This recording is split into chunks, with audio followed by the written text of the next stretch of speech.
In March, when I was in Gaza, I met a patient who was a physician. He had been working in the hospital when the Israeli military initially bombarded the hospital. Then they entered the hospital, instructed all the patients and the staff to leave. My patient insisted that he needed to stay behind to care for his patients, many of whom couldn't leave. He was then told to strip naked at gunpoint, then held at gunpoint for hours and, in fact, for 2 entire days. He was only allowed to urinate and to defecate on the floor where he stood, beside a puddle of his own urine and feces, fearing for his life at gunpoint for 2 days. He wasn't allowed to access his medications, including his own insulin, to treat his diabetes.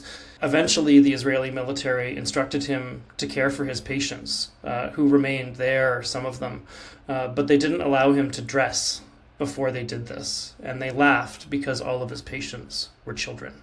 I saw him because he developed a terrible heel ulcer from standing at gunpoint for days, then migrating south to Rafah. This man was so traumatized, I honestly can't imagine him ever practicing medicine again. I am an eyewitness, Gaza. Israel is committing genocide, while our leaders remain impotent to act in any meaningful way.